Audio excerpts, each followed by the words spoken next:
What if I told you that the real enemy in Squid Game Season 2 isn't the deadly games themselves, but the ones pulling the strings from the shadows? This is the question that grabs you in the first moments of Squid Game Season 2. From the very beginning, you're thrust into a world where not just survival is at stake, but a web of power, betrayal, and manipulation. That the story has evolved from a simple survival game into a complex journey of moral questioning, self-discovery, and vengeance. In just those first few moments, the audience is drawn into the question of what truly defines the characters of the series. Are they victims, perpetrators, or a combination of both?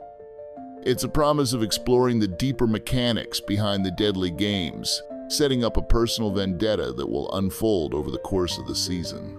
Gi-hun could have used the 45.6 billion won to reconnect with his daughter, but instead, he chooses to return to the game, seeking vengeance against the ones responsible for it all.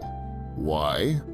Because the system that feeds on human despair is bigger than any prize. Gi-hun's personal quest for justice and his moral conflict. We see that while Gi-hun could have walked away with the money and reunited with his daughter, the weight of the lives lost in the games haunts him. This moment sets up the core emotional conflict of the season's unyielding desire to end the cycle of violence that has claimed countless lives. The problem is introduced, not just surviving the games, but uncovering and confronting the shadowy figures behind the system that forces people into these deadly scenarios. As the conflict deepens, the stakes are raised. Gi-hun's quest to stop the games is no longer a simple fight for justice. It becomes a journey where his own moral compass is tested.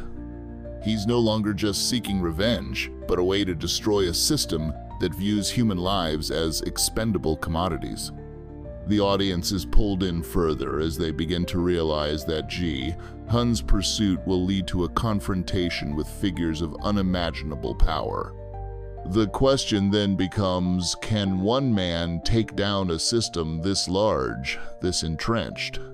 But what if I told you that the front man, the mysterious figure behind it all, was closer than Gi-hun ever realized? This phase is crucial for reflection, as the audience gets a brief glimpse into the surprising truth the one person Gi-hun is hunting for has been right under his nose the entire time. This unexpected twist adds complexity to the narrative. The moment of realization for both Gi-hun and the audience is emotional, setting the stage for a confrontation that will test everything Gi-hun has come to believe. The sudden personal connection to the very system he's trying to dismantle adds a layer of emotional weight to his journey. The audience begins to understand the depth of Gi-hun's struggle. It's not just about taking down a faceless villain, it's about confronting a part of the system that he's been part of all along, and the personal cost of seeking vengeance. This realization sparks a moment of emotional clarity. It's not just about defeating the frontman, it's about dismantling the entire system that has trapped both the contestants and the power structures that control them.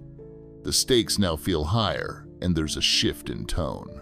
What started as a personal vendetta now becomes an ideological battle. At the heart of Squid Game Season 2 is the emotional journey of its characters. Gi-hun's evolution from a man seeking personal redemption to a person who recognizes the broader implications of the system is key to the emotional depth of the season.